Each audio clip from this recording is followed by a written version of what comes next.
on Tuesday, August the 23rd, and the midterm elections on November 8th. What's next? Let us begin with a word of prayer. Father God, we thank you for this day that you have made, and we rejoice in it. You said in all your ways, acknowledge you, and you will direct our paths. Then we will understand what is right and just and fair, every good path. Father, we thank you for the women and men who have taken the courage and made the decision to become public servants, serving we the people. We thank you, Father, for your wisdom, your knowledge, and understanding that you will impart to every candidate and voter. In your name we pray, amen. Where there's no vision, the people get out of control. Where there is no vision, the people cast off restraint. Where there is no vision, the people perish. The goal of the political forum today, What Next, is designed to inform, to ignite, and inspire citizens in our communities to actively engage in the democratic process of voting. In all elections, national, state, and local communities, we desire to make a better place for all of us to live, to work, and to play. Let your vote be your voice. The vote is the most powerful, non-violent instrument of truth we have in a democratic society, and we must use it. John Lewis. Voting is not only our right, it's our power. When we vote, we take back our power to choose, to speak up, and to stand up with those who support us and each other. Today we welcome our moderator, Mr. Gary Richardson. Would you please stand, sir? Mayor Richardson is from Midfield. He is the owner and operator of 2 radio stations, WJLD AM, WAYE 1220 in Birmingham, and WIXI AM in Jasper. He hosts a very popular daily morning talk show, The Gary Richardson Morning Show. He is also the tech specialist for Bessemer City Schools. At this time, I'd like to review the guidelines for our forum.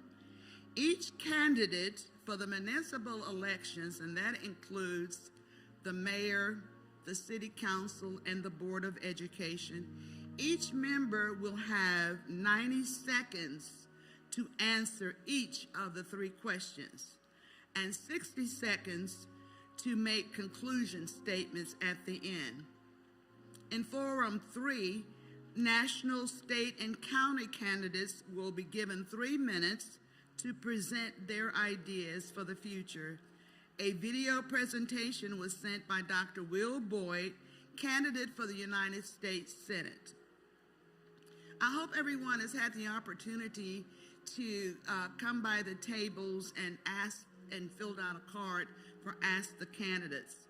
Raise your hand if you need a QA card or wish to submit a question, and someone will pick it up.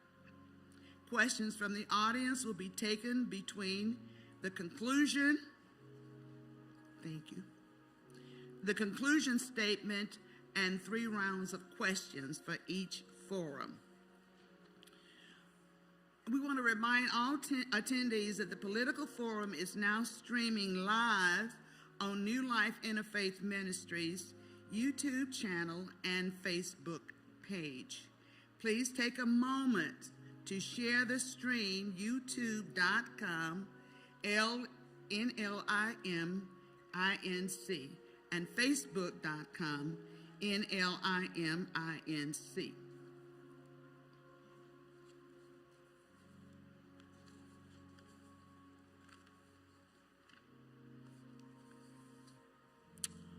I don't see Wanda Taylor. Is she here yet?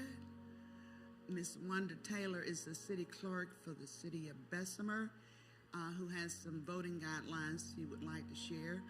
And Miss Karen Dunn Burks I don't see her here yet either. So that being the case, we're going to move on to our forum. I'm going to ask Mayor Richardson to come and take a seat. I'm going to move myself. He's going to come here, and he'll give us directions for the next step.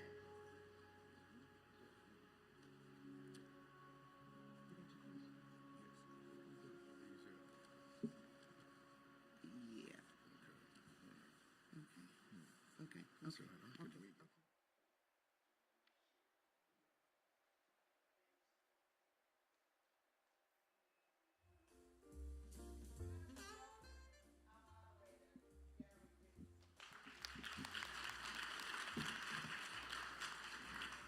Well, good afternoon, everybody. How y'all doing?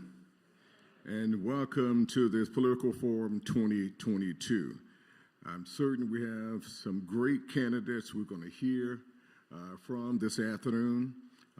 Hopefully you can make an intelligent decision as to whom you will cast your vote for in 9 days here in the city of Bessemer, 9 days before the election on August 24th. Third, all right. Fourth for everybody else who doesn't vote. Okay, all right. Thank you. And we're hopefully that we can have a large turnout for this election.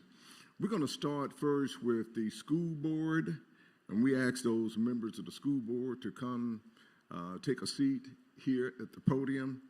The dais here, District 1, District 2, and District 5 are the contested school board positions here in Bessemer. You know, I've never been so fortunate to, in the 5 times I've been elected, to run unopposed. So most of the school board is unopposed, so that's why you have that. You have 7 seats, but only 3 are contested here. So there you have it. We're going to start District 1, District 2, and District 3.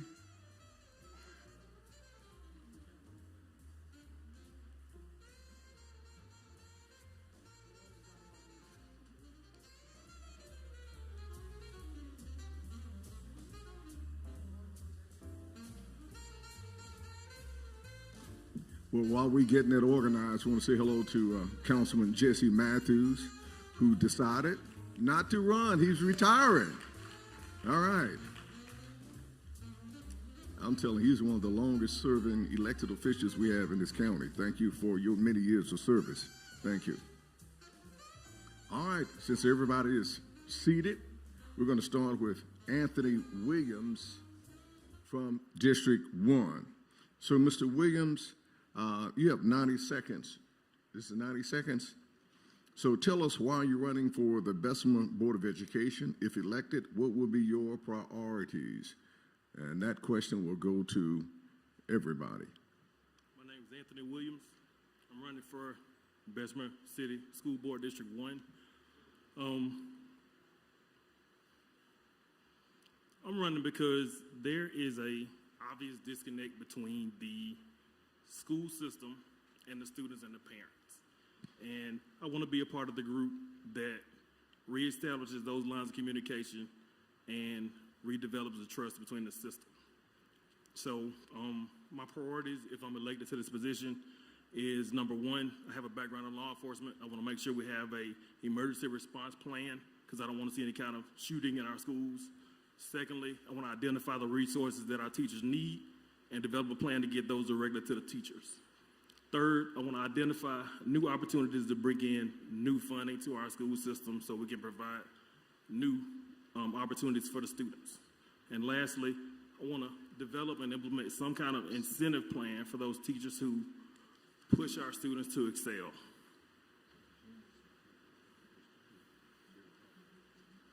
Okay, thank you.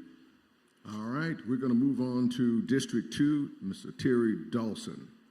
Tell us something about yourself and why are you running for the school board, and if elected, what will be your priorities? Good evening. Thank you so much, and good evening to everyone, and first and foremost to this ministry, to New Life Ministry, to Pastor Matthews, and for this department for engaging us and welcoming us here to speak today. Again, my name is Terry Dawson. I am a resident of the north side of Bessemer in District 2. The reason why I'm running for school board, Mrs. Vera Ease, who is our current school board member, is not running for re-election. She is representing us well, and we thank her for the contribution she has made to the school system. There's a huge opportunity to help push forward the Bessemer school system. One of my primary goals is to engage all key stakeholders, with our children being the focal point and in the center of everything that we do and everything that we talk about and the actions that we take as a school board and school system. My role and goal is to pull together the key stakeholders, which are the children, the parents, the business community, the private and the public sector, to make sure that our school system has the tools and the resources to be successful. Yes, we live in a city that many are challenged in terms of economics. However, there's no reason why we should not have the resources that any other school system has to make sure that our school is successful. I'm currently the director of the Bessemer School Civic Center, where I've been employed with the city of Bessemer for. That's it. Your time has run out. Thank you. All right, we're going to move on to District 5, Jerome A. Cook. Yes, sir. The incumbent in District 5. Yes, sir. Thank you, Mr. Richardson. Again, my name is Jerome A. Cook. I am an educator and an advocate for our community. My slogan is our community, our children, our future.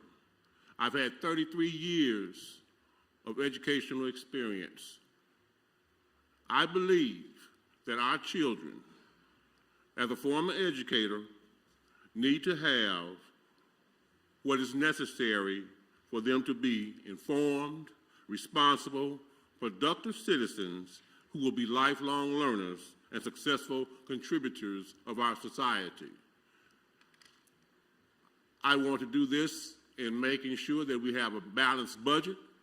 I want to do this in making sure that we have the best qualified employees to do the job that needs to be done. I believe that in order to do this, we must pay the people well.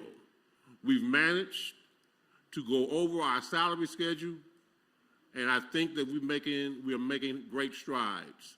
We want to see what we can do to improve the educational responsibilities of those that we are serving. Thank you. All right, thank you. District 5, Margie Varner. Good afternoon. I'm Margie Varner. I am a native of Bessemer, Alabama. I was raised here, and I was educated in the Bessemer school system. I am running for the Bessemer Board of Education, number 1, to help improve the academic standards in the system, 2, to raise the athletic standards and our programs back to a state-winning level. 3, I would like to also restore integrity to the board, such that when the question is asked, who do you serve, you know the answer will be the people, the students, and no other reason.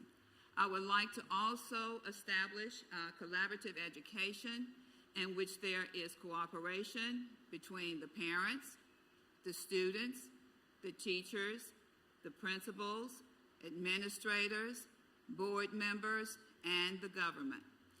After being home for the past 22 years, our school system has continuously been on a failing level. I know that we can do much better than that. We have to set high expectations, we have to set high standards, and each and every one of us has to be accountable such that those standards are met. I invite you to join me in meeting those goals. All right, thank you. We're going to go back to District 1, Anthony Williams. Is there a particular issue that motivates you to serve on the Bessemer Board of Education? Any particular issue or single issue? My issue is that the students aren't getting an adequate education. I understand where education can take you. My family, all of my siblings are educated, have a college degree, as well as my wife's siblings. So we understand that education gives you unlimited potential. So to see kids here in Bessemer where we have like a 10% dropout absentee rate, and to see kids not going to school and not being able to get a job when they graduate, it's sad. So I'm motivated to see these kids do better, to see them get a good education, and to see them become productive citizens. Because if you look at it, they're our future leaders. So if we're not grooming them now, what do we expect to have in the future? All right, thank you. We'll move on to Mr. Terry Dawson. Same question. Is there a particular issue that motivates you to serve on the Bessemer Board of Education? Yes, there is. It's not one particular issue, but it always goes back to education is still the number one driver for leveling the playing field, no matter what your economic status is. It continues to be that number one place that can level the playing field. So with that being said, is that I want to make sure that our children has the resources and have the tools and have the opportunity for a level playing field. I understand that all will not go to a college, but we want to make sure that we are preparing them for jobs, and whether it be in a trade environment, with us going green. There's millions and billions of dollars that's just been allocated for going green and for climate.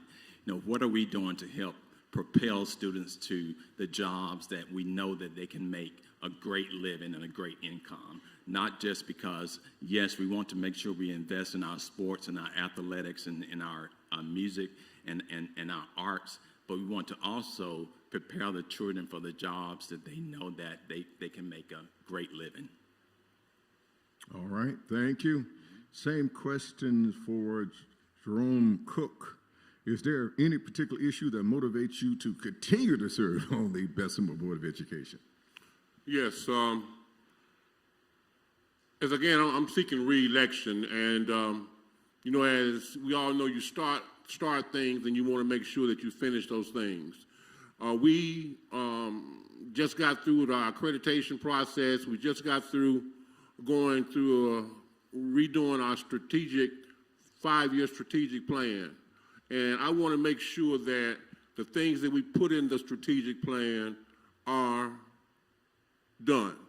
The 5-year strategic plan is a long-term plan that actually points the teachers, the superintendent, all our constituents into the direction that the board or the school system is going. And I want to make sure that those things are done. I believe that in order for our students to succeed, the students to succeed best in an exciting and challenging environment, and I want to make sure that they have that. I mentioned that we have to pay for what we want, and currently, our teachers are paid on the state salary matrix, which means that we are paying our teachers basically on the bottom level. And in order to get what we need to attract those quality educators, we've got to pay them. All right, the same question for Margie Varner. Is there a particular issue that motivates you to serve on the Bessemer Board of Education? There are two main reasons that I am interested in serving on the Bessemer Board of Education. Number one, my love and my passion for learning. And number two, I would like to see the children of the Bessemer City School System have that same love and passion and performing at the highest academic standards. My love for education developed from my grandfather and grandmother, who had 11 children, of which 10 were girls, 1 was boy. And during that time, it was unheard of for girls to go to college. But my grandparents were insistent upon that happening. And that has provided the foundation for my family to have many professional people. There is no greater resource for our children other than a good education. It does not matter what background you come from. It does not matter how much money you have, but learning will take you as far as you want to go. And we need to be willing to invest in our children's education such that they can become whatever it is that they want to be. And through education, they can elevate their standard of living. They can turn around and make contributions back to the community. This is why I am running for the Bessemer Board of Education. All right, we come full circle back to Anthony Williams with this particular question. In what community activities or organizations have you been involved with, sir? I have been a mentor to youth in the past.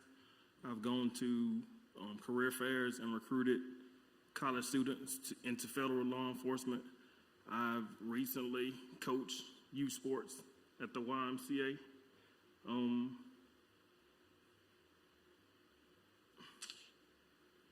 I think that's it that I'll come up with. All right, thank you. You still had about a minute left. It's okay, we'll move on. All right, thank you. We move to Mr. Terry Dawson. In what community activities or organizations have you been involved, sir? Yes, sir. I have been a member of the Big Brother, Big Sister, a mentor, adopt-a student program, a member of the American Red Cross Board, Bessemer Area Chamber of Commerce Board. I'm currently the chairman of the Bessemer Housing Authority Commissioners Board.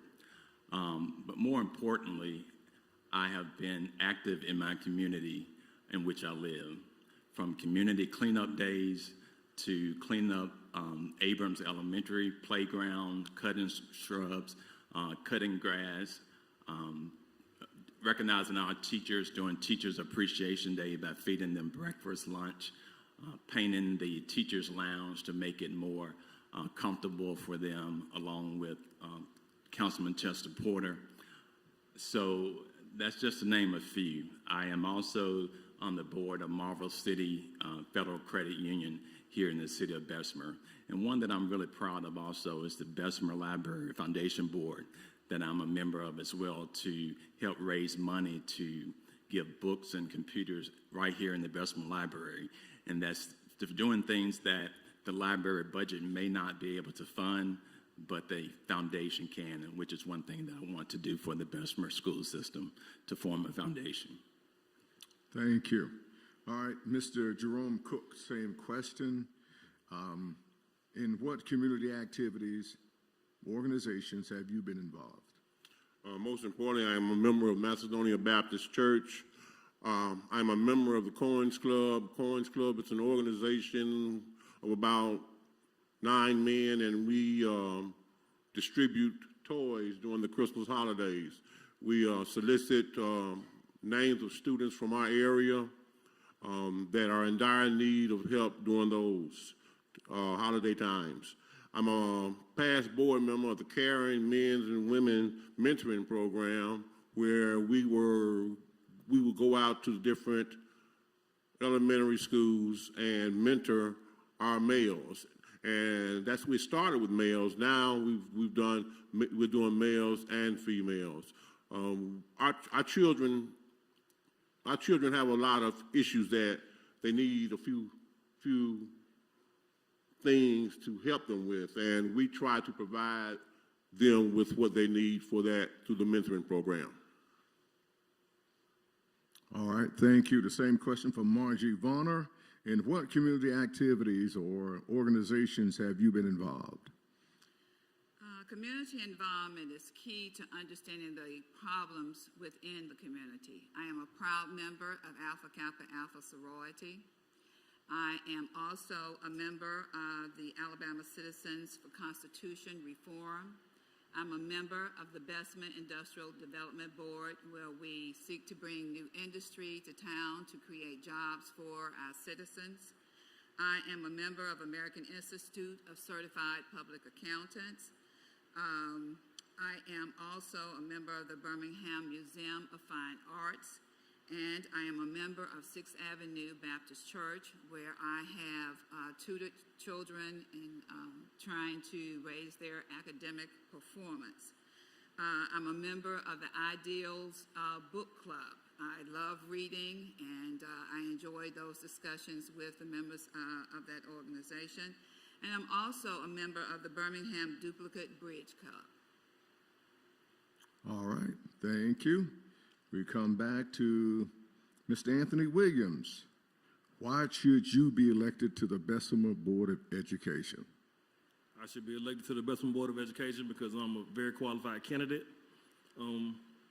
I will fight to make sure that your kids get the best education available and that they're prepared for whatever they have in their future, whether that will be attending college or attending a trade school or whatever it is they desire to do.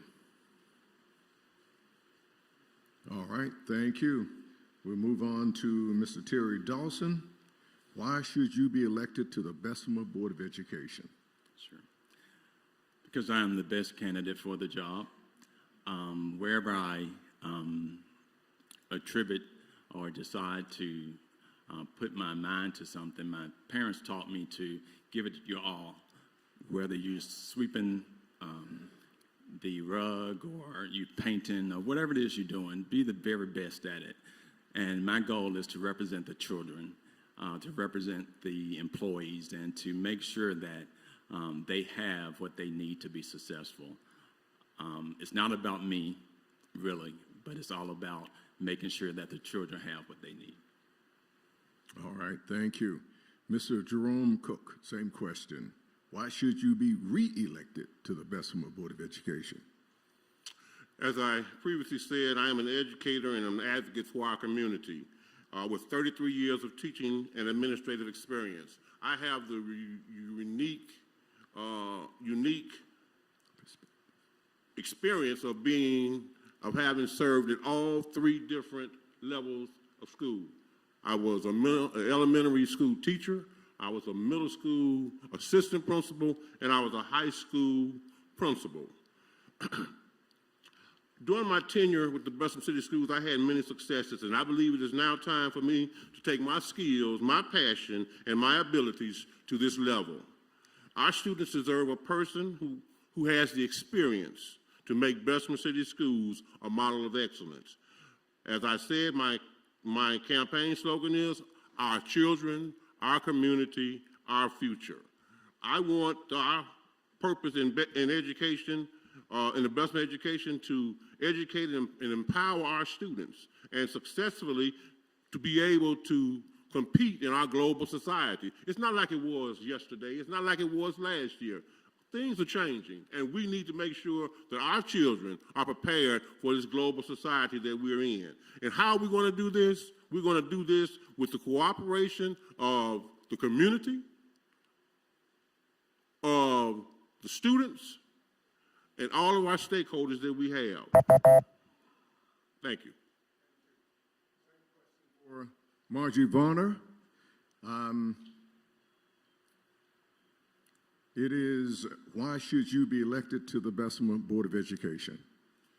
I should be elected to the Bessemer Board of Education because I am definitely the best prepared candidate to do so. My educational and professional background gives me the tool set that's required. I was an early candidate to Hampton Institute. I received a BA degree in chemistry with a strong minor in mathematics. I have a master's degree from the University of Cincinnati with a concentration in finance. And I also have a master's degree from Florida A&M University with a concentration in accounting. My work experience entails me having worked as an internal and external auditor, which requires analytical thinking, the ability to research and evaluate information. I have taught as a teacher in the Cincinnati public school systems for nearly 20 years. I also was an educator at Xavier University, the University of Cincinnati, and Florida A&M University. So I believe that I have the tool set that's necessary in order to bring what's needed to the board to improve the educational experience of our children. I am a critical thinker.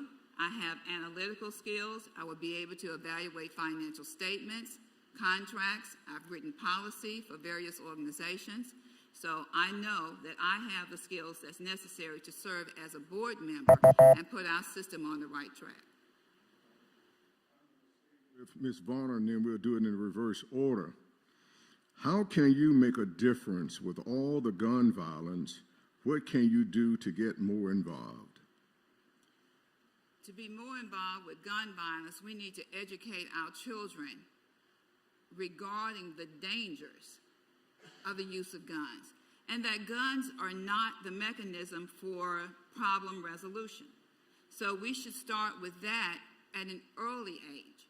From a legislative standpoint, that would be out of my purview, other than talking with our government officials about what kinds of programs could be instituted from that perspective. But we must let our children know that you do not solve issues by killing each other. You don't solve issues by killing each other. You really create more.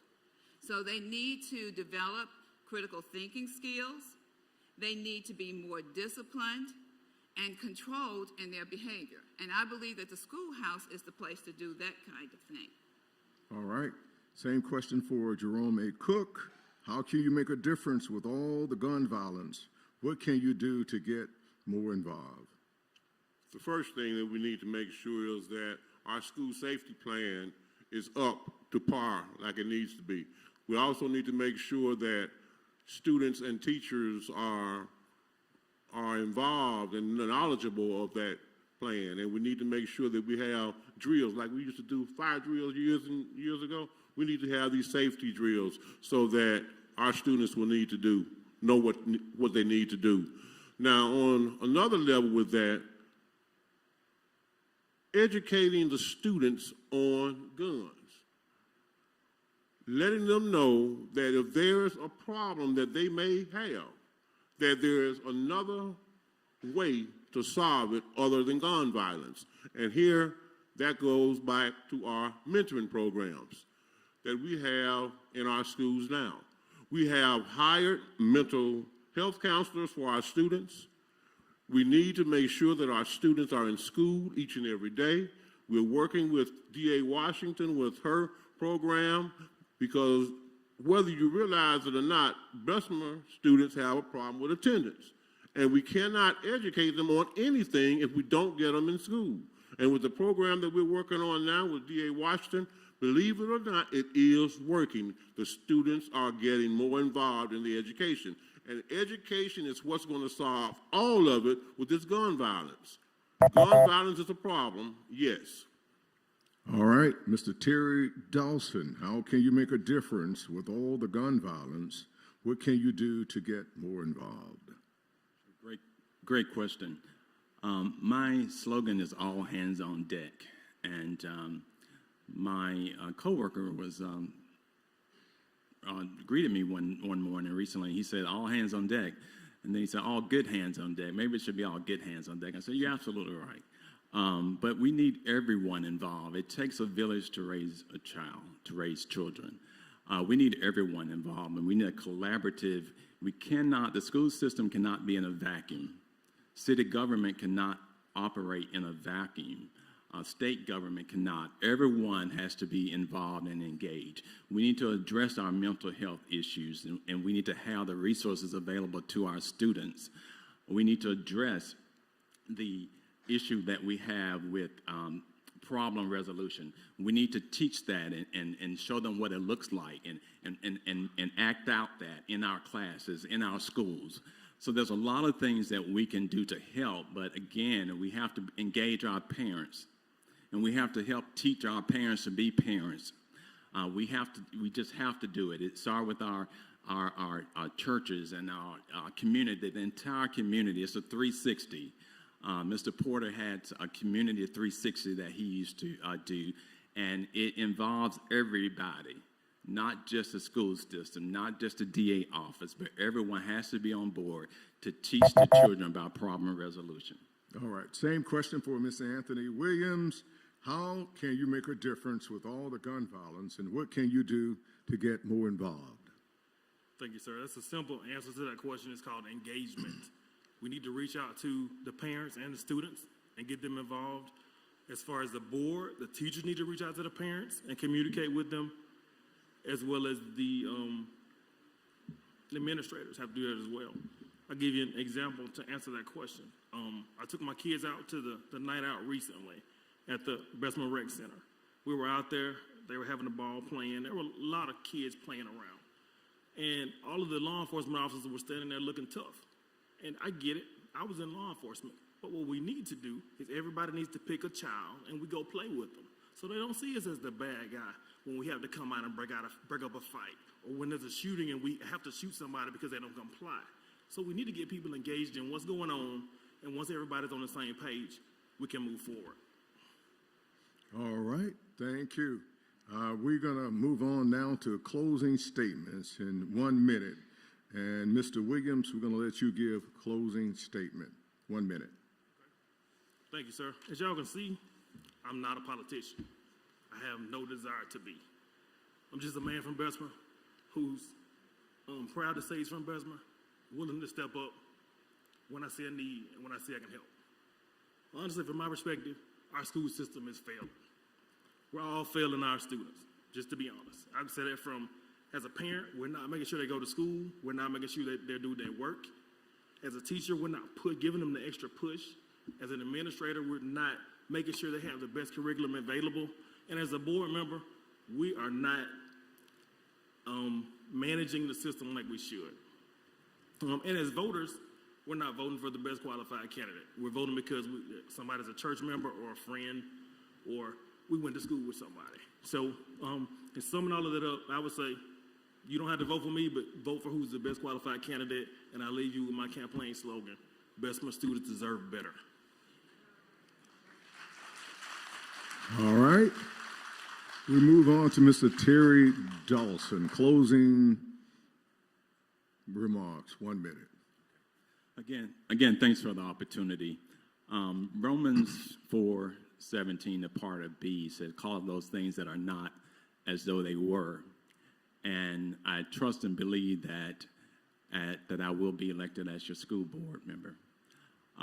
You can go and tell people when you in the streets that, well, he said that he's going to be elected. It's because my faith tells me that call those things as that are not as though they were. So when I am the school board member for District 2, I will represent not only District 2, but the entire city to make sure that our schools are successful, to make that our students and our teachers and our principals are protected, that they have the safety and the resources available to them to be in a safe environment and a thriving environment.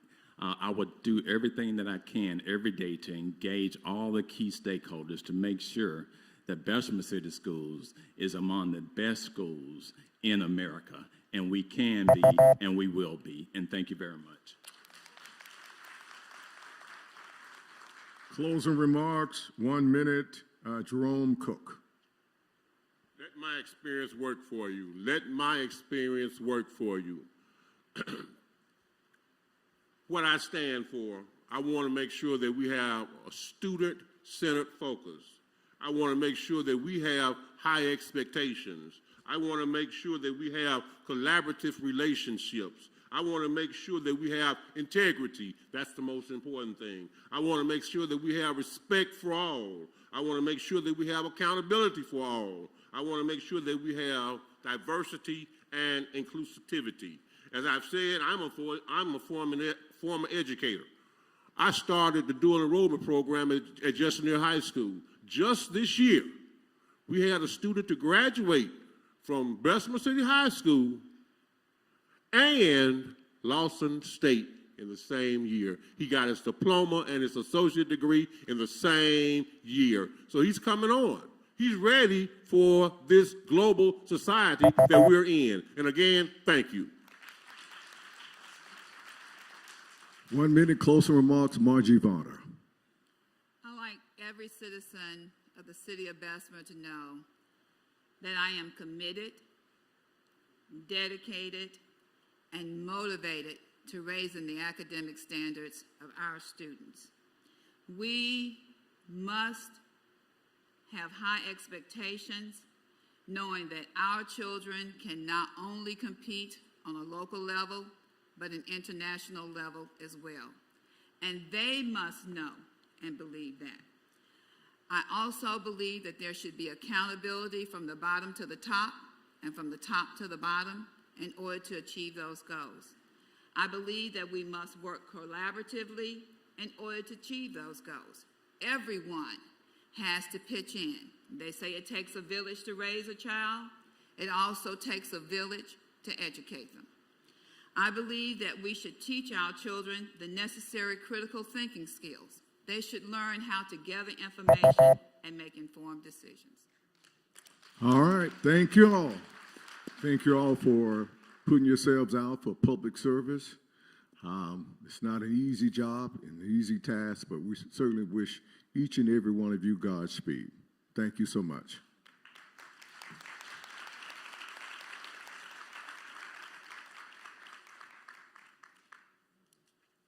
Next up will be candidates running for city council here in the city of Bessemer. And while we await their arrival, are we have any elected officials here? If you are an elected official, please stand.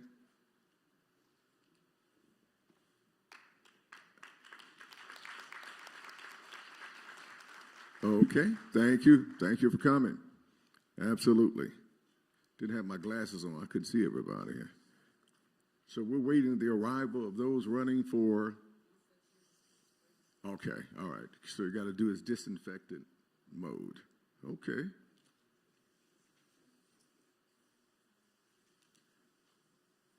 I love that high-tech temperature gauge when you came into. That was neat. That was really nice, wasn't it? Look into the lens and check your temperature. So if you're too hot, you're not. That's what's going on. All right. Thank you. So can they arrive now? Can they be seated? All right. Candidates for city council. Okay. 1, 2, 3, and 4. Okay.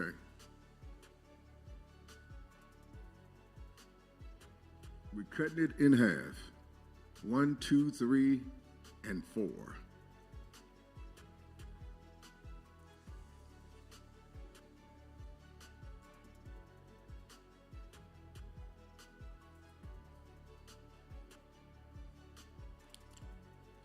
Yeah, for the candidates running for city council, thank you for accepting the invitation to participate in this political forum 2022.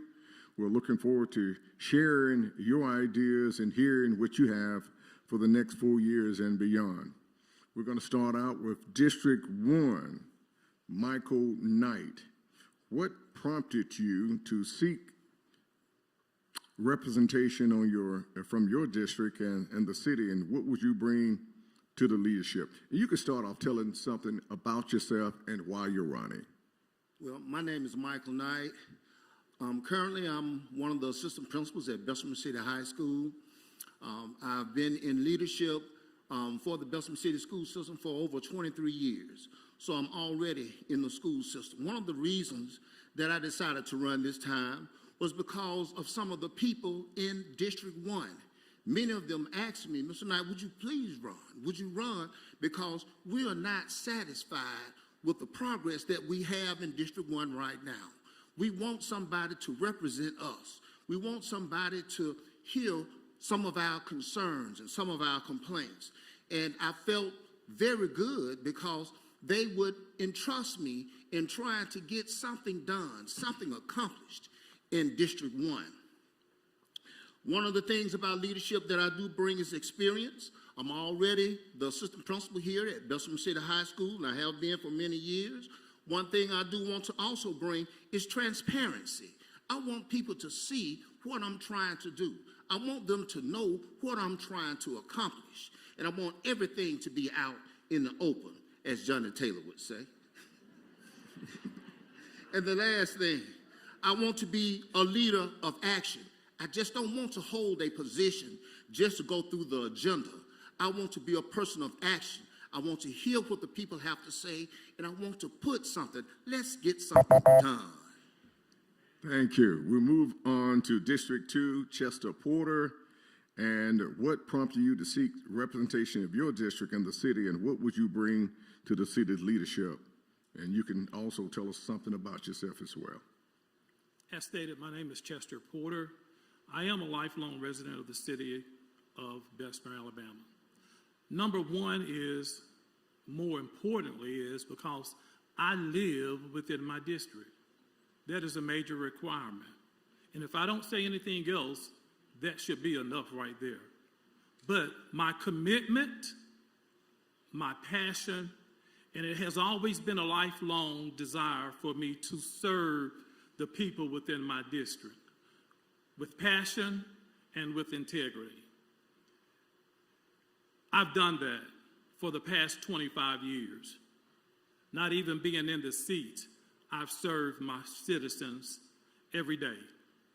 Thank you. All right, we'll move on to District 3, Cynthia Stevenson Donald. Same question. What prompted you to seek representation of your district and the city, and what would you bring to the city leadership? What prompted me to run for city councilor in District 3-1, I'm a 50-plus resident of District 3. I wanted to be the change agent that I sought in District 3. And the counselor at that point in time was retiring. I've proved and done it effectively. I've worked, opened the very first warming station here in the city of Bessemer.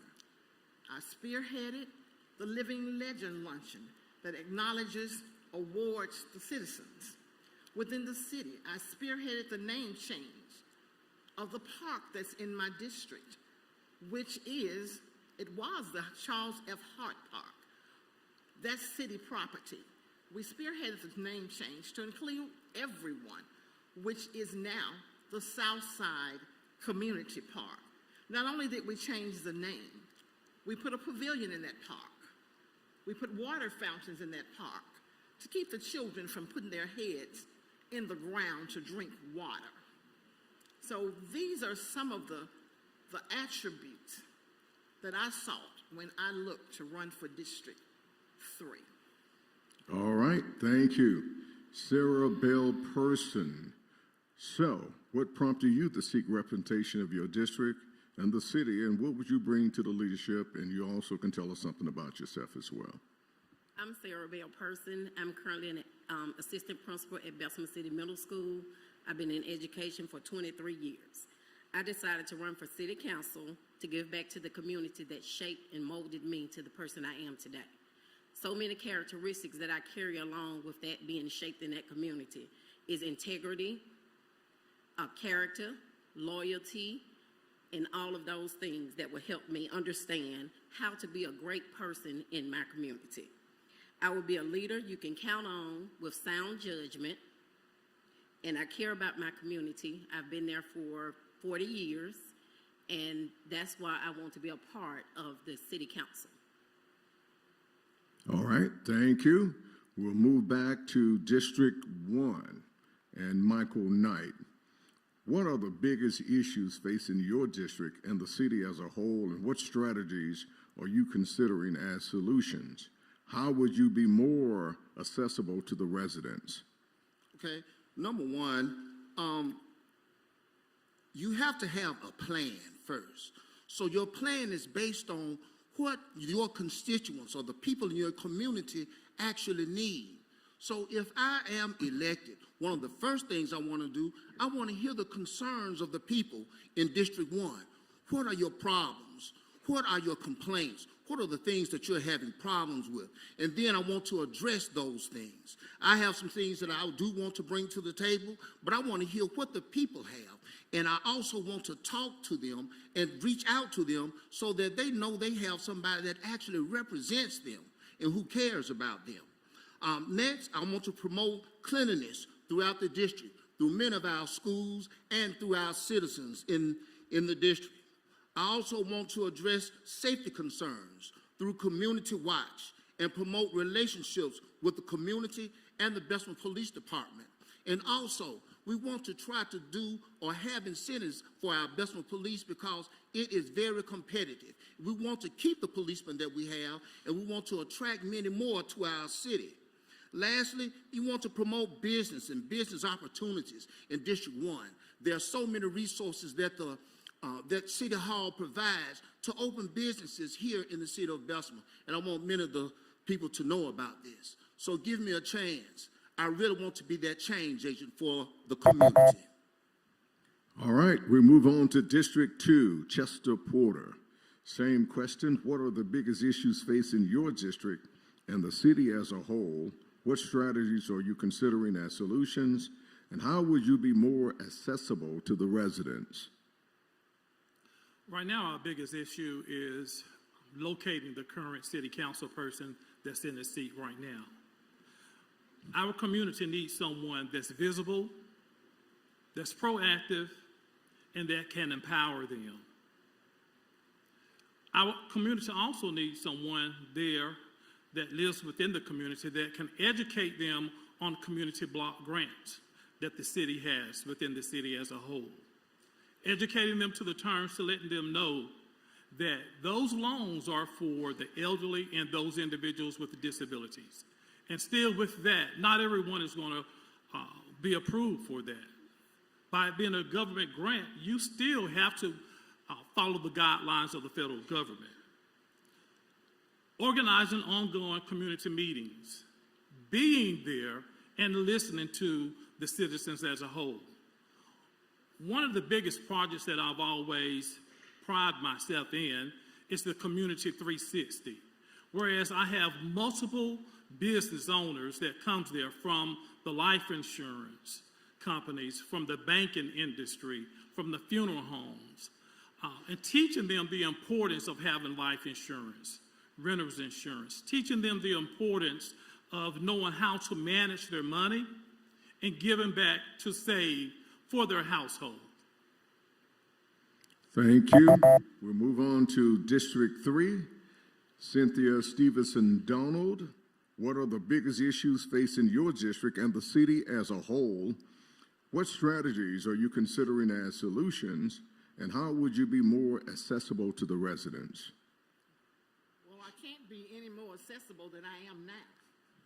I ride the district, if not twice daily, sometimes 3 times a day.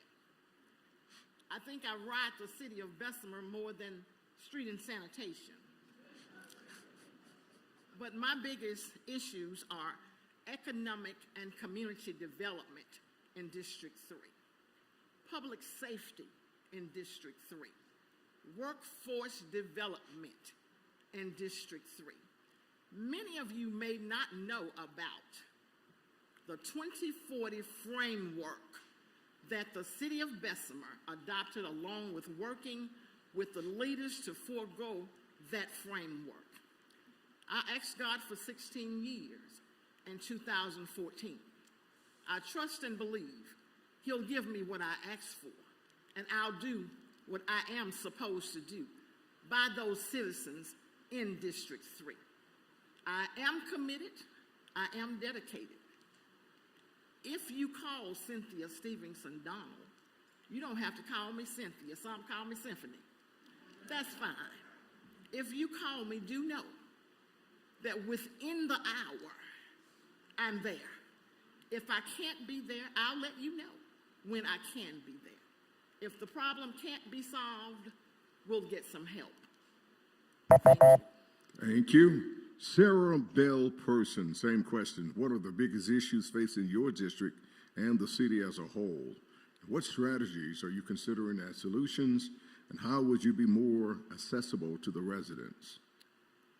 Some of the issues that we're facing in our district and city is public safety, neighborhood revitalization, and stronger schools. The strategies that I would use is to build lasting relationships with local law enforcement, the street and sanitation department, and our local school board. And with that, we will have planning meetings to strategically plan with law enforcement on to address policies, strategies, neighborhood ordinances. And with the school board, we will work together to see how the city can assist with students and resources for student achievement. Now, how will I be accessible? I will be visible and interact with the citizens, listen to their concerns and ideas, act on their behalf, and build positive, lasting relationship with them as well that will benefit District 3 and the city of Bessemer. All right, thank you. We move on back to District 1 and Michael Knight. Where do you stand on housing and political infighting? How do you approach voting?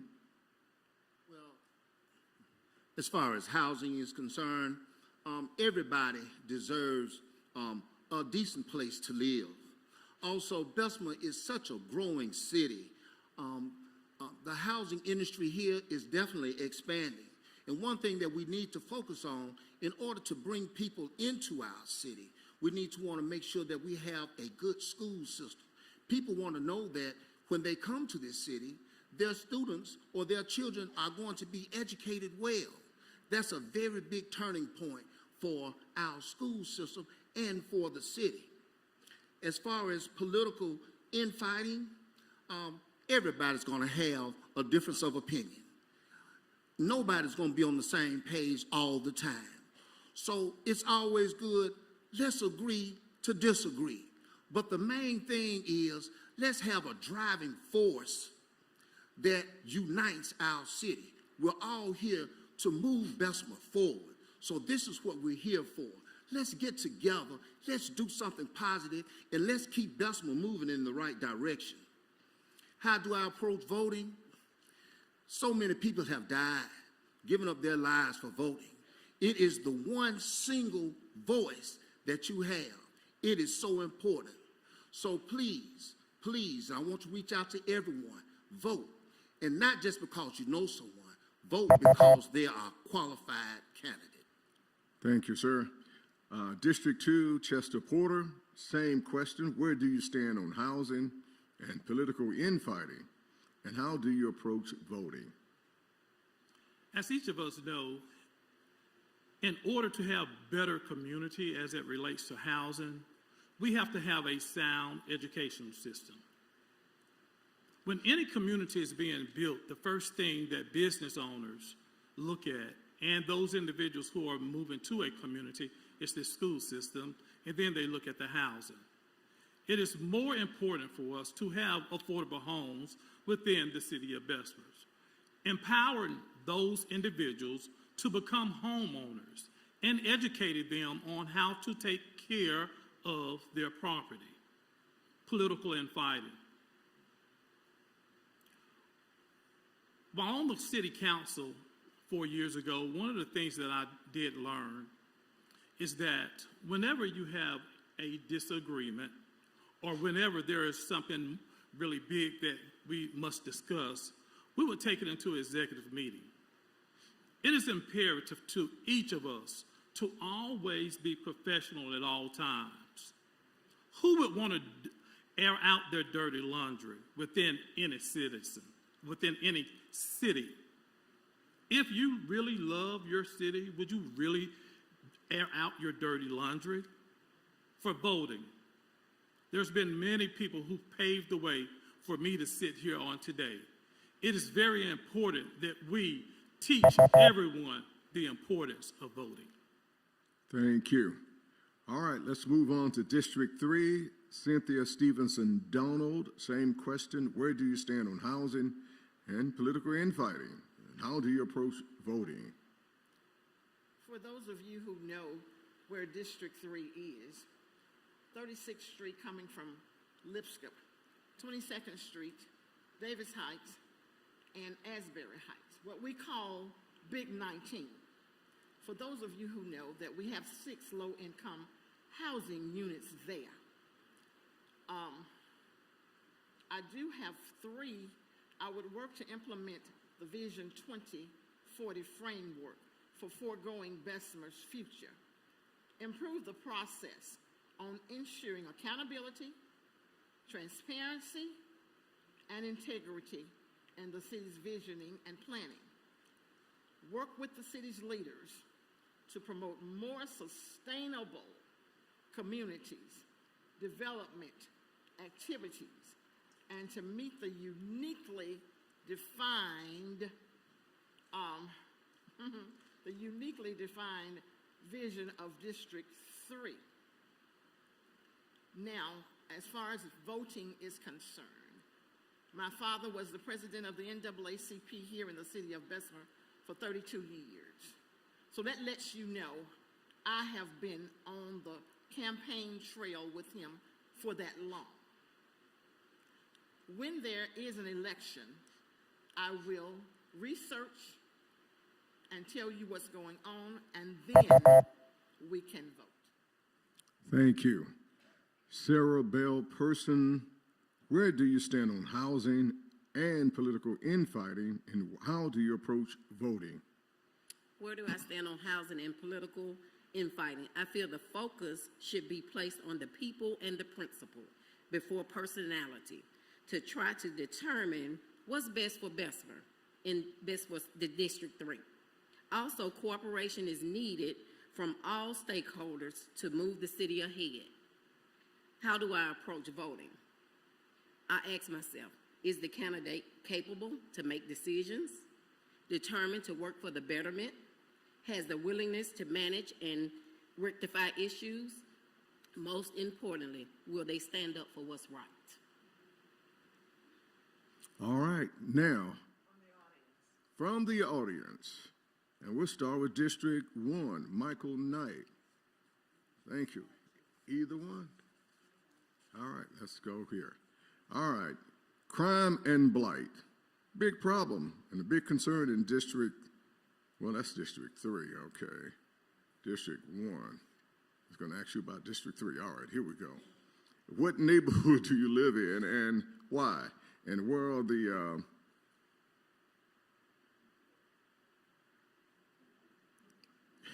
I have no idea. Places to spend time in the city. Your favorite places to spend time in the city. Thank you. Okay, good question. I live in Smith Highland. And Smith Highland is also adjacent to Old Jonesboro. I've lived there for all of my life, and I feel that I can represent District 1 and my community in the best light. Number one of the problems that we're having is that we need roads. We need road improvements. We need streets, bridges. Infrastructure is very big. And that's one thing that we definitely need in District 1. Again, I live in Smith Highland, and I want to bring the very best light for all the people in District 1. I want to represent you, and I want to represent you well. And I want you to I want to communicate with you. This won't be the last time that you'll see me if I'm elected. You'll see me all of the time. I will always come through the community so that I can voice your concerns and hear your concerns. All right, thank you. We move on to District 2, Chester Porter. What neighborhood do you live in and why? And where are your favorite places to spend time in the city? I reside in District 2. District 2 is on the north side of Bessemer, off of 12th Avenue and 24th Street. Actually, that's where I am centrally located. As I stated earlier, I love living here in the city of Bessemer. I'm very passionate about my calling. One of my favorite pastimes is working in my yard and visiting the Bessemer City Public Library. All right, thank you. And we'll move on the same question to Cynthia Stevenson Donald in District 3. I live at 2501 Fairfax Avenue, which is in the heart of District 3. I am active in my community. I love this city. I was an advocate in starting the NLC I Love My City campaign. I truly love the city of Bessemer and where I live. Now, my favorite place to go when when I want to think things over, believe it or not, it's my backyard. I go to my backyard where there's peace and tranquility. I live in my district. I live in this city, the great city of Bessemer. All right, Sarah Bell Person, same question. What neighborhood do you live in and why, and what's your favorite places to spend time in the city? I live on Brickyard Hill. I love living on Brickyard Hill. Again, like I said, so many people in that community shaped me to where I am today, and I enjoy living there. I live there by choice because I always say if everyone with substance leave, who would be there to show our children what it looks like? My favorite place is in my neighborhood, on my street, talking to the neighbors, the older people, just sitting down talking to them. I enjoy it. All right, thank you. We'll move on back to Michael Knight in District 1. Why do you believe, or what do you believe is the role of the City Council in your community? The role of the City Council. The role of the City Council in my community is to represent the voice of the community. As a City Council member, I represent you in what your concerns and beliefs are as a community. I feel that I am very qualified to carry out this duty, very educated to carry out this duty, and I am definitely motivated to carry out this duty. If given a chance, I want to represent District 1 in the best light possible, in the very best light. So, City Councilman represents the city in which he lives in. So, any policies that affect me where I live also affects the people. So I want to make sure that any policies that are put in place that affect District 1 are some of the best policies that affect my community. All right, Chester Porter, same question. What do you believe is the role of the City Council in your community? One of the most important roles of a council person is listening to the citizens. Also making sure that the city finances is always intact. Making sure that policy and procedures as it relates to the city ordinance are updated, and educating the citizens to the fact that we have to adhere to the city ordinance. Along with that, attending meetings, along with that, working with the school board, empowering the community with knowledge.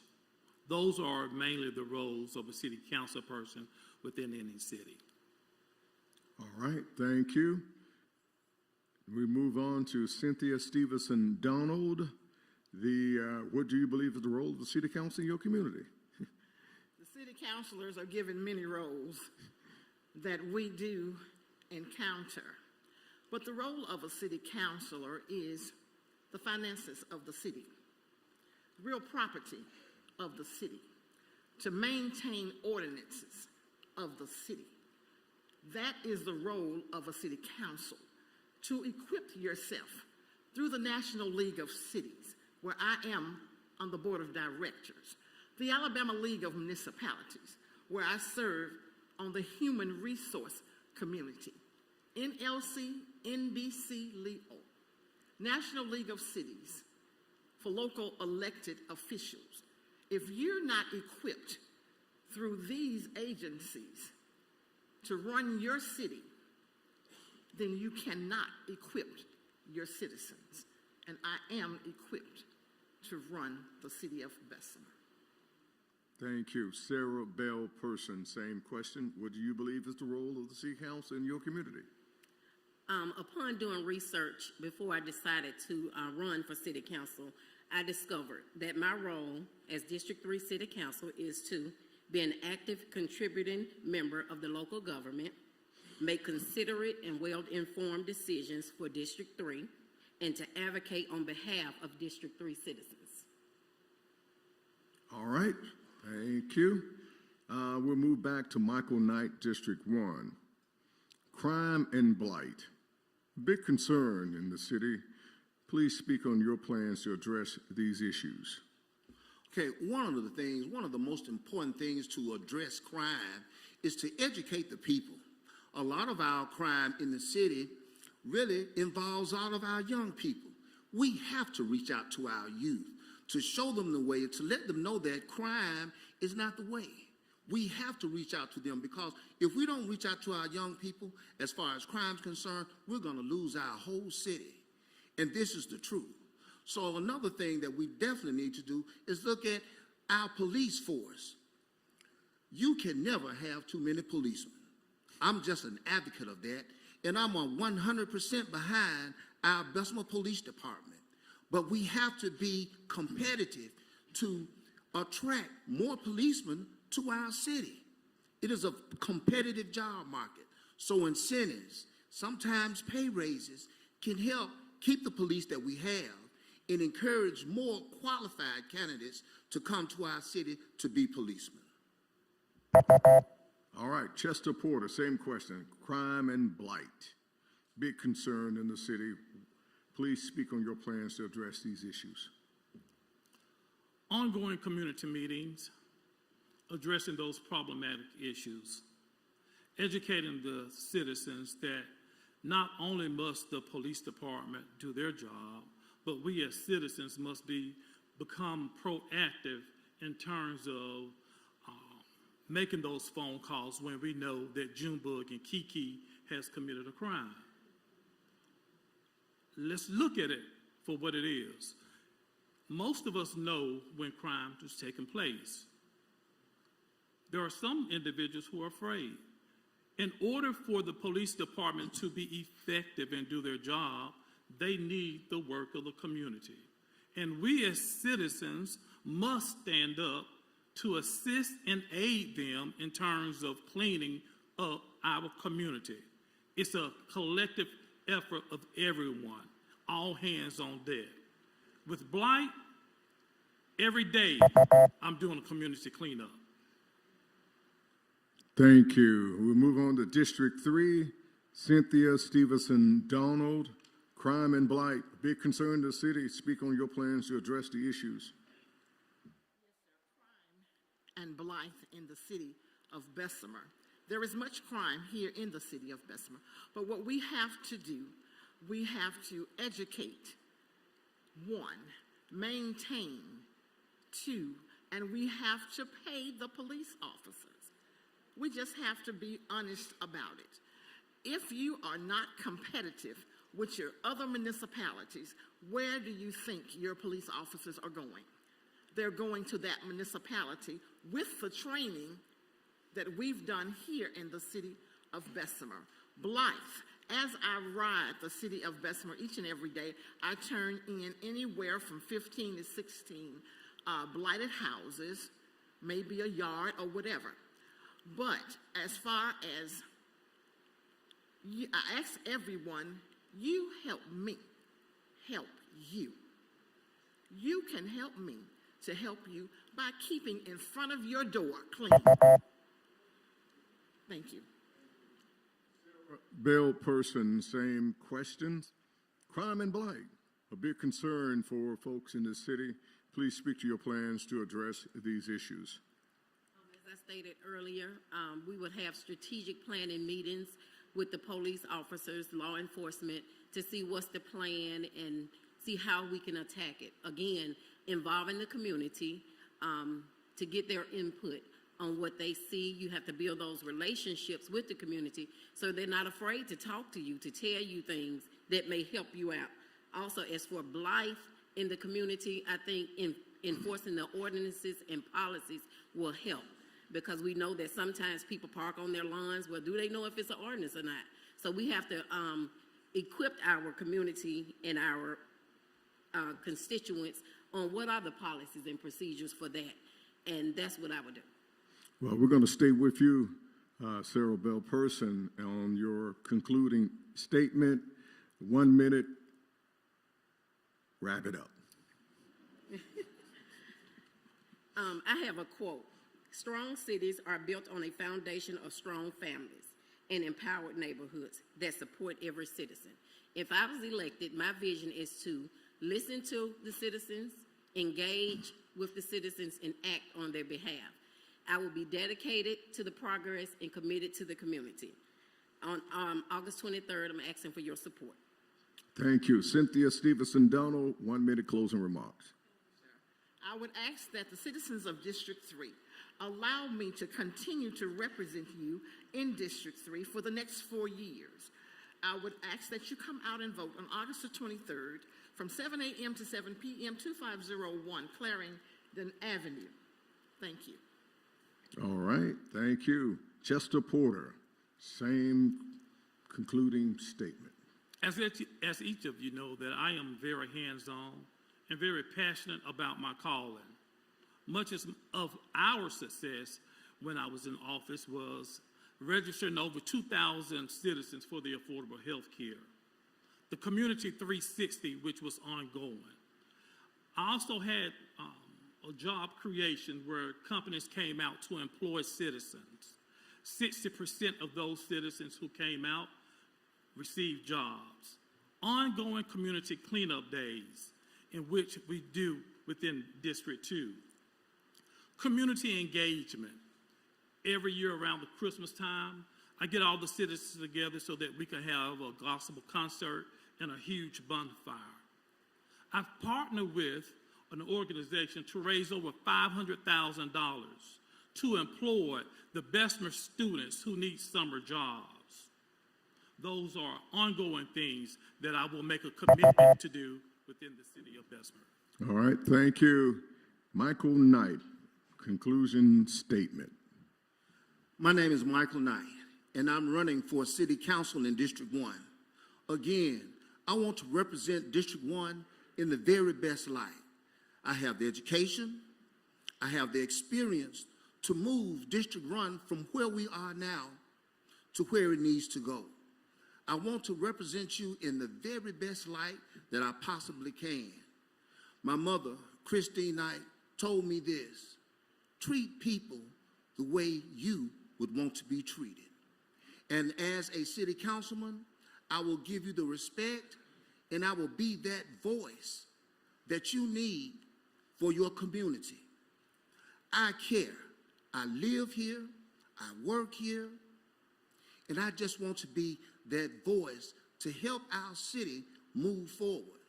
So when the ballot box comes, please remember me, Michael Knight, City Council, District 1. All right, thank you. Well, that concludes the first round of the City Council Forum. Next half will be 5, 6, and 7. All right, so thank you all so much, and Godspeed to each and every one of you. Thank you for your service.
We do have a candidate who has opposition this fall. I don't know if it's Republican or Libertarian, but he has opposition. Patrick Sellers, who just recently won the Democratic nomination for House District 57. Pastor Sellers. Thank you so much. Good evening to each and every one of you. Thank you for excelling this time. I got another meeting at 6 o'clock. But one of the things I want to say today, I am your candidate for House District 57. I'm the Democratic nominee. And one of the things that we want to push as nominee Tillman and also Plump, as we stick together in this district, is Democrats getting out to vote in November the 8th. It is so important for us to get out and vote. There are positions at stake that we need. And it's so important that we become armies of one to make sure that we tell everybody, and this is one of my slogans, tell Lottie, tell Dottie, tell everybody, get out and vote November 8th. Vote the straight Democratic ticket because there are positions at stake, and we need to make sure we do our part. Thank you so much for this opportunity and this time. Y'all be blessed. Thank you. Thank you for coming out. All right. Help me on this pronunciation. Is it Giortes? Giortes. Giortes. All right, we got it right. And District 5. All right, here we go. Let's go with the City Council. So, Mr. Giortes Jackson, what prompted you to seek the recommendation of your district in the city, and what would you bring to the city leadership? So, the reason that I am, well, first off, let me say my name is Giortes Jackson, and I am running for City Council District 5. I'm running because I see where the city of Bessemer has not moved forward any of my 25 years here of living. I want to be one of those people that sits around the table to help move Bessemer forward, and just not Bessemer, my district as well. All right, thank you. And we move on to District 6. This Carla Foreman Jackson? No? Not me. And Angela Hawkins Murray. That's you. Thank you, Miss Murray. Thank you. Thank you for showing up. All right, that's important. It's important for y'all to know who showed up and who didn't show up. Thank you. So, the same question for you, Mrs. Murray. What prompted you to seek representation of your district and the city, and what would you bring to the city leadership? Well, my name is Angela Hawkins Murray. Actually, I was sitting on my front porch and received a phone call, and someone suggested that I run because I didn't know exactly what had been going on in my community and in the city council meetings. So, me knowing about the flood issues and being in a flood, it feels bad, you know, to be afraid to, when it rains, it might flood in your house. The water comes up, and if the city has money, they need to spend that money, dig those ditches out, clean them out, whatever they need to do, they need to spend that money, because I'd be afraid when it rains. I have to go outside and look in the back to make sure that the creek hadn't overflowed in the back. And also, there are some improvements that need to be done in my district, such as the burnt homes. The streets need to be paved. Some of the streets have not been paved. I've had my citizens come around and they tell me, well, Angela, I'm glad that you're running. I have had, my street has not been paved in over 20 years. And I feel like if the city has money, they need to pave these roads, bring us some speed bumps so these people can be all right.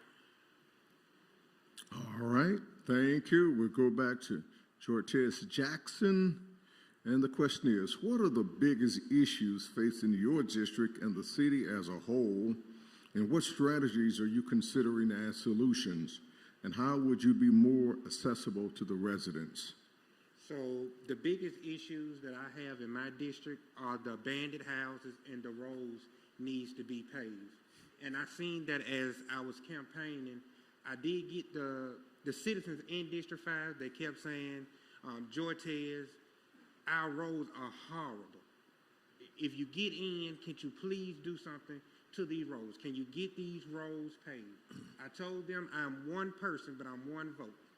But I promise you I will work for you to get these roads paved. In one neighborhood in my district, the abandoned houses is a problem. And I told them I'm going to work with the mayor, the city councilman that's around the table to get the community block grant so we could tear down some of these abandoned houses, get habitat houses built up in that neighborhood, because Burstall is a place where it's a family place, and we want to get it back to where it used to be. All right. Time is catching up with us, so we want each and one of you to give a concluding statement. You have 1 minute to make a closing argument. And we'll start with you, Mrs. Jackson. Okay. So I do want to let you guys know once again that I am running for City Councilman, District 5 of Bessemer. And I would like for you to come out on August the 23rd to make that change in District 5. Also, let's make that history, because if you do not know, I will be the youngest to ever hold a seat in the city of Bessemer. Let's get this young black person in the office so I can motivate other young black people. If I can do it, you can do it too. All right, thank you. Angela Hawkins Murray, same concluding statement, please. Yeah, my name is Angela Murray, and I'm asking for your vote for City Council for District 6 on August 23rd. I am a leader in my family.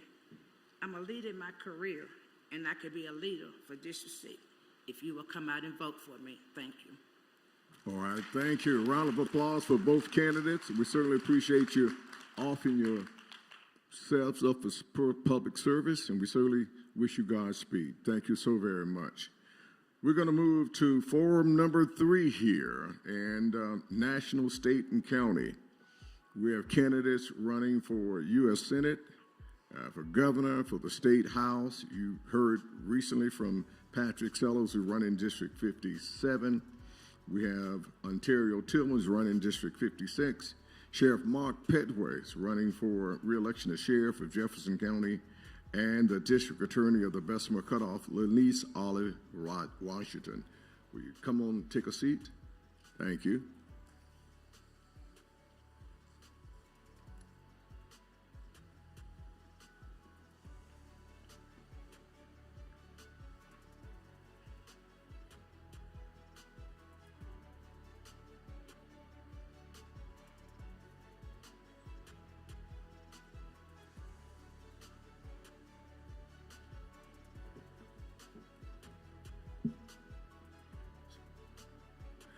Okay, here we go.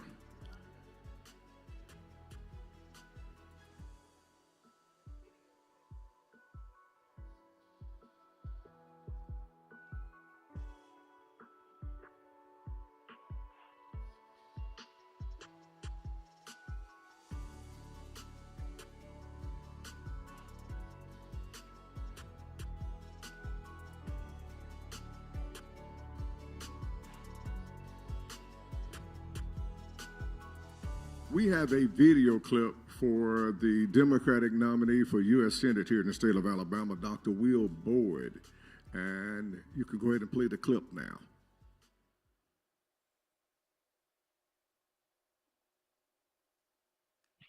Good evening, really good afternoon.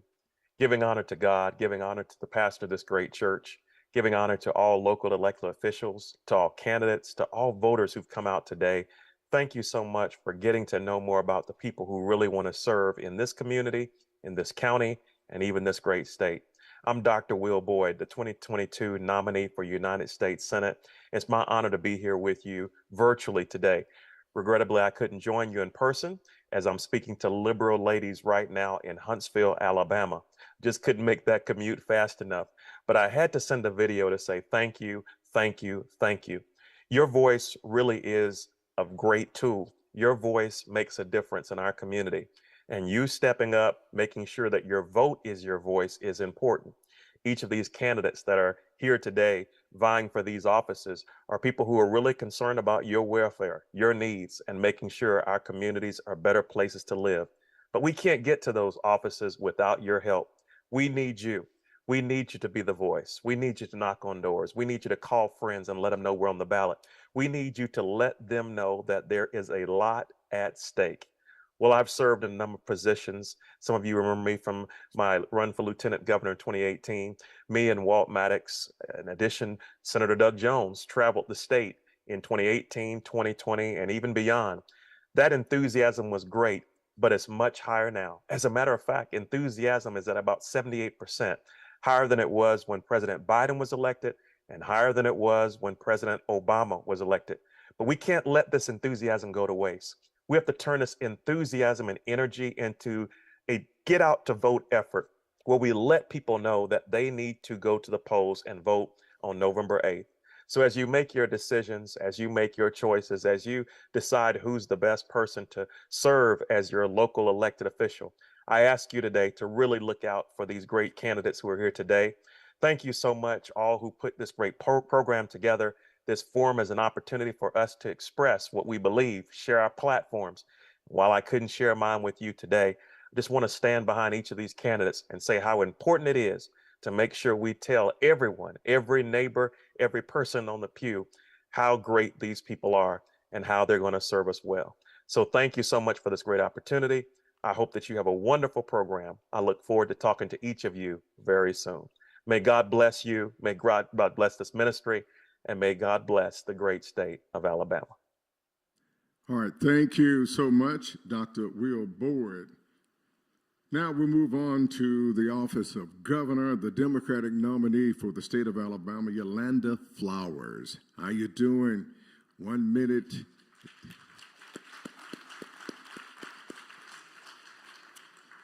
Thank you. I am doing great. Thank you. I'm so glad for the invite. I am Yolanda Flowers from Birmingham, born and raised. I am a recent widow, a mother of 3, a grandmother of 12, and a great-grandmother of 5.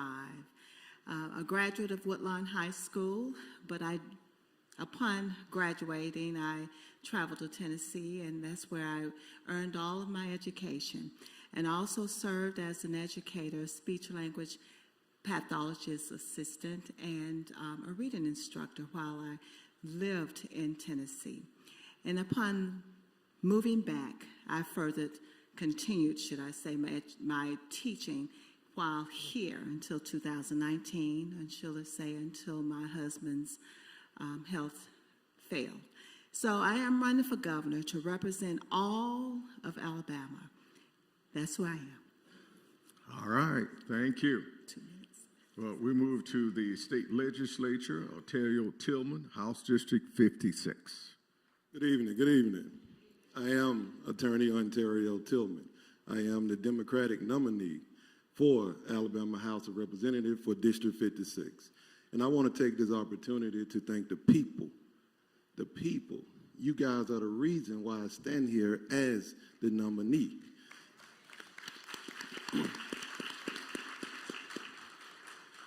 Thank you guys for your support, for your votes, for your encouragement, and more importantly, your prayers.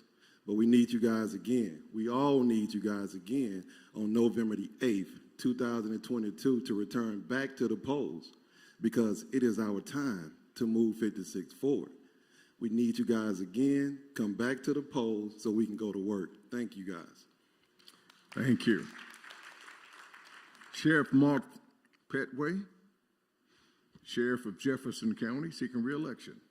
Yes, Thank sir. you, Moderator, Mayor Richardson. I am Sheriff Mark Petway. I'm delighted to stand before you today and ask you for your vote again. Now, in the last 2 elections, we saw great change throughout our county.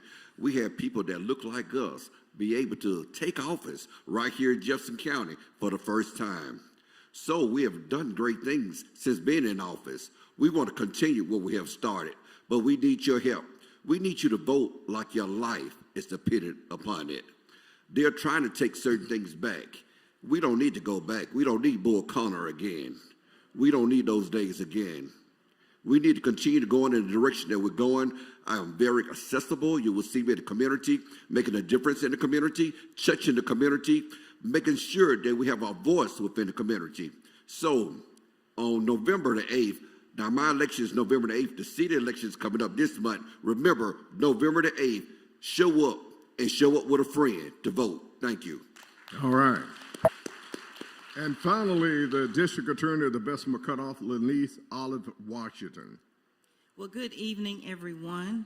Ms. Thomas, thank you for holding this forum, and to the angel of this house, Reverend Matthews, Pastor Matthews, thank you, and for all of you who are here. I am not only your Democratic nominee, but I am your district attorney. In 2016, I ran and I was successful in being voted as the very first Black woman to hold the seat of district attorney in the state of Alabama. Thank you. And I don't, and I didn't, and I will never take it lightly. Since I have been in office, we've done a number of programs, and within the city of Bessemer, we have seen change. We are present in schools. We are present in the communities. My office we've sponsored a vaccine drive with my church. I believe in community partners, and we've done a lot, but we have a whole lot more to go. So on November the 8th, I'm asking that you vote the straight Democratic ticket. Y'all, we can't afford to go to sleep at the wheel. This past primary election, there were, I think it was 23% of Democratic votes. That's a shame. If we fall asleep at the wheel, we're going to lose everything. So we implore you to please, it is important, get out and vote not only November 8th, but August 23rd. We just don't want you to get confused between the two. But we will be on the November 8th ballot. We ask for your prayers, your support, and your vote. May God bless you. Thank you. May God bless each and every one of you. Thank you so very much. Thank you for showing up. And that's part of the duty, just showing up. Thank you. And now we move on to the next Forum 4, those who are seeking to be mayor for the next 4 years here in the city of Bessemer. And we have 4 individuals seeking that position. We ask they come up and take their seat. Thank you.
We want to reiterate that all candidates vying for office, all have been invited, but these 3 candidates decided to show up.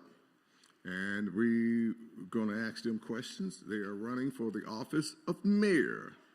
And we have Louise Alexander, Wallace Anger, and Lucretia Crusoe. All right, thank you. Well, let's start off with Louise Alexander. And tell us something about yourself, why you're interested in this position, what prompted you to seek this position, and mention a strength that qualifies you for this position. Thank you, Mr. Richardson. And first of all, I'd like to thank the pastor of this great church and the First Lady and the members of this church for hosting this. I am State Representative Louise Alexander. I have been a city council for 12 years, state representative for 8 years. First of all, that's 20 years that I have been serving the city of Bessemer in the state of Alabama as a whole. I was a veteran in the military for 12 years. So with that, add 12 to the 20, that's 32 years of serving the state of Alabama. First of all, Gary, one of the things that I am so proud of is I have not only just served as local, I served as state. And that's qualified me. And I think with that, looking at the other candidates, I have served more time as a representative for the state of Alabama than my opponents. So I think I'm qualified for this seat because of my education and the way I serve in the city of Bessemer. One of the things that I could say is that I have served District 2 for 12 years, and the changes that I made in District 2 is tearing down houses, dilapidated houses, but as your state representative, I have made laws, I have changed laws, I have voted on not only the budgets, but our budget is over $890 million, and sometimes it's billions. So I know how to run a city. Thank you so much. Thank you. Wallace Anger, same question. Good evening, Mayor, elected officials, voters, and friends. My name, Wallace Anger. I am your candidate for mayor for the city of Bessemer. Briefly, let me share a little of my history with you all this evening, if you don't mind. I'm a retired Birmingham police officer. I'm a retired Jefferson County Sheriff Deputy. I'm currently a school resource officer for Jefferson County, and I'm working at Brighton Elementary. I received a Medal of Valor from the Sheriff's Office. In 2014, you as the voters entrusted me with 60,000 votes to be your Democratic nominee for Sheriff of Jefferson County. I was the first person that looked like us to challenge a legendary name in law enforcement in this county, Sheriff Mike Hale. I'm a father of two. I live here in Bessemer. I'm proud to say I live here in Bessemer. I'm a Miles College alumni as well, and thank you. All right, thank you. Latricia Crusoe. Yes, sir. Thank you, Ms. Mayor Richardson. Also, thanks to this wonderful church for hosting this event. My name is Councilor Latricia Crusoe. What has prompted me to run for mayor here in the city of Bessemer is being stopped at gas stations, your doorbell ring, can't go anywhere in the city without being stopped to have the conversation of the neglect that we have received here in the city of Bessemer as citizens, as business owners. It's time for a change here in the city of Bessemer. I'm a natural-born leader. I've been a leader all of my life. I've served as city council here, I currently serve as city councilor of District 7. I am not a politician. I have advocated with integrity, honesty, transparency, and accountability for my term as city councilor. Anyone who knows me, even in my personal life, you all know that I have passion for the city of Bessemer. I work hard for anything that I believe. And as the mayor here in the city of Bessemer, I will continue to work passionately to get the issues resolved that we deserve to have resolved here in the city of Bessemer. Thank you. All right, thank you. And let's move on to the second question. What issues are the most important to you as a mayor, and how would you address these issues and identify your priorities? We're going to go with Louise Alexander on this question. Thank you, Mr. Richardson. First of all, the issues that I look at is our community and economic development. We're always doing the economic development, but we don't look at the community. We don't look at our seniors, and we don't look at the youth and young adults here in the city of Bessemer. And how do we address that issue of our community? Our community got blighted areas in it. We got burnt down homes in it. But what we need to do is form neighborhood associations so that the citizens in the community can have a voice. Along with that is build back Bessemer. If we're going to tear down a house, let's build a house back. We have to build our community back by taking the blight out, taking the grass cutting out, and putting homes back into our communities. When the COVID came, we should have been on the street. As mayor of the city of Bessemer, we should have heard a voice telling us which way we can go and what to do. We need to be more visible as mayors, city councils here in the city of Bessemer. Again, one of the things that I would love to do is build Bessemer back better. But how to do that is we're going to do laws with Mr. Tillman and everybody from the mayor's office to shorten the time frame of cutting lots and tearing down dilapidated houses. You have to ask for things like that. What the standard is right now, I think it's 30 to 90 days, and then you can get an extension. We don't need that here in the city of Bessemer. What we need to do is take care of our citizens. All right, Wallace Anger, same question. What issues are the most important to you as mayor, and how would you address these issues? Well, my first issue is crime. Bessemer, Alabama is rated the most dangerous city to live in the state of Alabama. Bessemer, Alabama, every day we see young men, every weekend we hear young people dying in the roadways. That's something that's going to have to be addressed. How will I address those issues? First of all, I will install high-tech cameras to get the suspect, to look at the suspect, shot spotters, just get the community more involved with crime. Second, unemployment. Bessemer, Alabama has the second highest unemployment rate in the state. Now, I know you all are saying, well, what about Amazon? Amazon, the city of Bessemer gave Amazon a 20-year tax break, and Amazon does not hire individuals from Bessemer.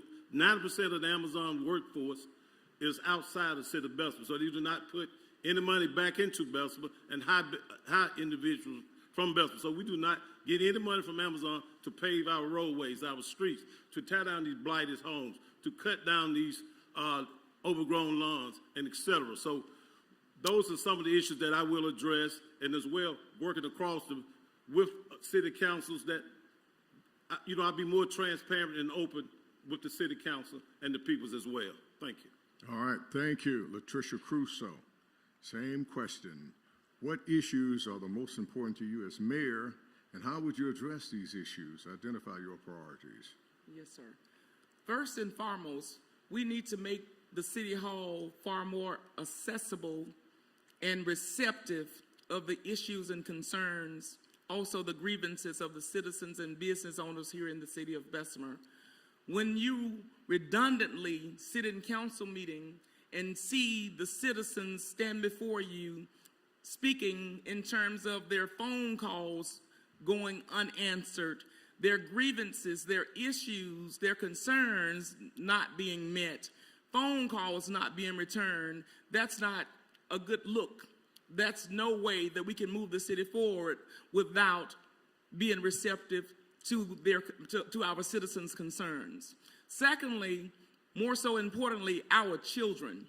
We're going to have to put our kids in a place whereby we have programs in place to help form them and lead them into much more productive and constructive type lifestyles. We talk about the progress that has come to the city of Bessemer. We can't be fooled by what we see as far as the progress on the outskirts of the city when the core of our city is dying, when the future of our children are at stake. We as a city, we are in trouble. So these are some of the issues that we're going to have to attack first before we can move forward as far as inviting businesses and other residents to come and live here in the city of Bessemer. All right, thank you. We come back to Louise Alexander from the public. from the audience? All right. What is your position of elected officials, mayor, city council, and school board members residing in the city of Bessemer? I thought maybe you have to be a resident to be able to qualify. So that question comes from the audience. First of all, I think you're absolutely right, Mayor Richardson. In order to be an elected official here in the city of Bessemer, or any elected official, you have to reside in the district in which you're running for. If you're running for mayor, you have to live in the city of Bessemer. If you're running for city council, you have to live in that district. But one good thing that we did revise that law, Mayor Richardson, and that law says you have to live in the city or district in which you're going to represent 365 days prior to an election. So anybody that's running in this election that does not live, did not live in the district 365 days prior, the day after the election, those individuals could be challenged because they have to live within the city of Bessemer in the district in which they live in. That's the law, and that's the state law. All right. Same question for Wallace Anger. What's your position of elected officials, mayor, city council, and school board members residing in the city of Bessemer?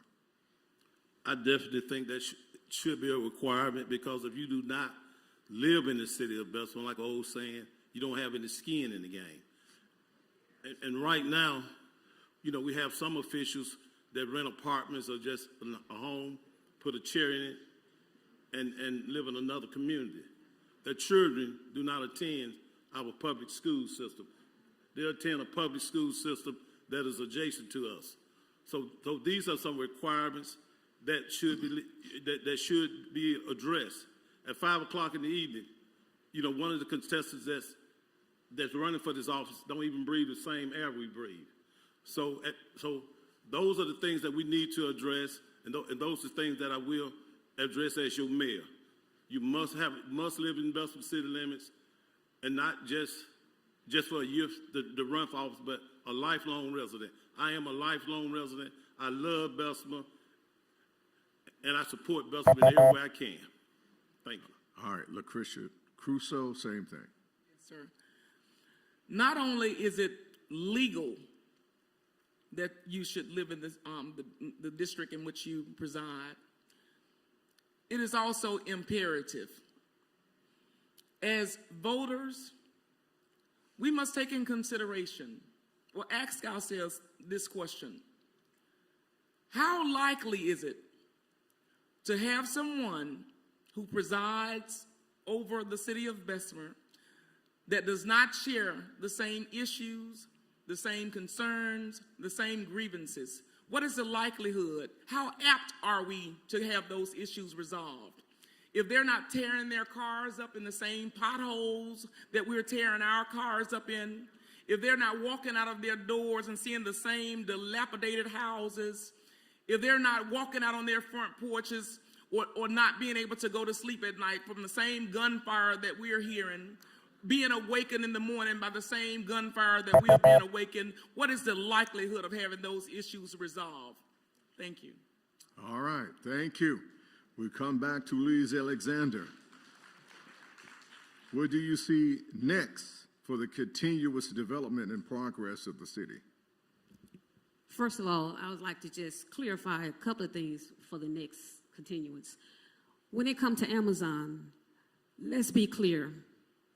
The state gave $10 million in order for Amazon to come to Bessemer, because Bessemer is the only city that's not landlocked.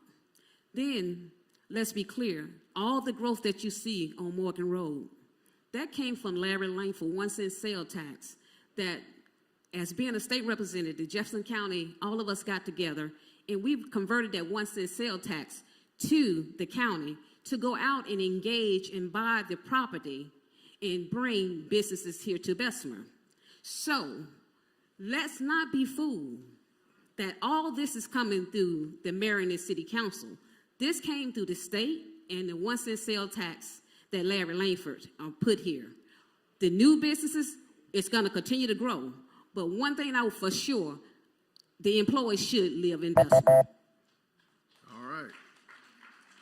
Same question for Wallace Anger. What do you see next for the continuous development and the progress of the city of Bessemer? Well, recently I walked downtown Bessemer, and I saw a lot of storefronts use as storage facility. Old office furniture, carpets stacked up to the ceiling, just gym equipment, etc. We're going to have to get those owners of those properties to work with the city and stop using them as a storefront so that we can bring in some mom and pops store which pays taxes. Right now, Bessemer has no uptown life.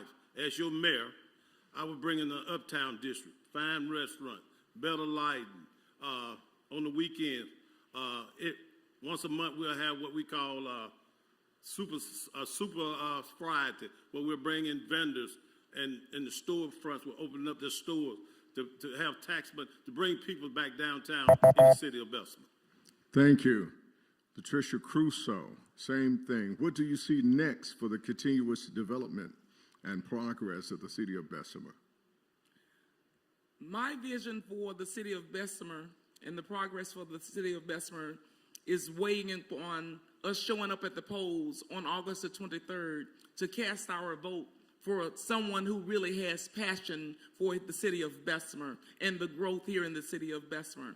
What I envision for the city of Bessemer in collaborating along with the Bessemer Board of Education and the Bessemer school system to adequately equip our kids with the necessary education that they need, to open up the city hall in a way that is receptive to the needs of the citizens here in the city of Bessemer, to clean up these communities and overgrown lots. I mean, we don't deserve to live the way that we're living. When driving down our streets, sofas on the side of the road, I mean, we're living like we're in a barbaric area. We deserve to do better. We own our own our own utility company, and we live in some of the darkest communities here in the city of Bessemer. We've got to do better, Bessemer. All right, thank you. We're going to stay with Ms. Crusoe. For each candidate, what is your vision for the city of Bessemer 5, 10, maybe 15 years from now? First and foremost, in the next 180 days, we need to audit every department here in the city of Bessemer. Currently, as your city councilor, I can't honestly sit and say that I'm comfortable with the financial stance or position of the city of Bessemer because it hasn't been provided to me. So I know that as your counselor, being over finances here in the city of Bessemer, if I can't honestly stand here and give it to you, I can only imagine how uninformed that you would feel not knowing the financial stance of the city of Bessemer. But once we have a chance to get a sound financial stance of the city of Bessemer, we can revitalize the downtown district, clean up our communities, educate our kids, and move the city of Bessemer in a way that it has never seen before. We don't have to open up another Shivers or Mr. Hot Dog. We deserve a city whereby we can be entertained, socialized, and live like any other municipality and thrive together. Thank you. All right. Wallace Anger, what is your vision for the city of Bessemer 5, 10, 15 years from now? I see a cleaner Bessemer, a safer Bessemer, children playing in the communities again, better housing, like Ms. Crusoe say, opening up our books right now. The current administration will not open up the books for the city council. The current administration, we had an audit to come in, and $50,000 was missing from the books. The current administration said he don't know where it's at. I would do a micro audit once I take office to make sure every tax dollar is accounted for. I will also be visible in the communities and find and go talk to the citizens and find out their concerns, what they want to see in the city, their plans. And my team and I will have a team alongside me that's qualified to take Bessemer into the 22nd century and further. Thank you. All right, we move on to Louise Alexander. Same question. What is your vision for the city of Bessemer 5, 10, 15 years from now? 5, 10, 15 years from now, I see the city of Bessemer growing and growing and growing. And how?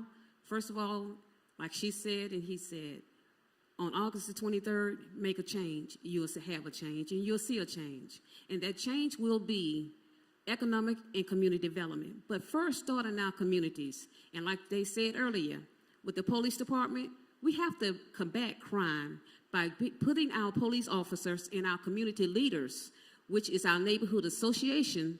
That's what I want to do in the first 100 days of getting in office, building everybody a neighborhood association, giving our president an opportunity, a vice president, to have a voice and a stake in the city of Bessemer for their communities. We need our police officers and our community leaders within our neighborhood associations to work together. When you're working together and you got a police officer, they know when something is going wrong in the community. So again, I say, it's gonna take a village to make a change. Thank you. And while we're on you, Louise, we're going to let you do a concluding statement. 1 minute. Ooh, I'm so glad, Mr. Richardson, you just stayed on me and on me and on me. I like that, though.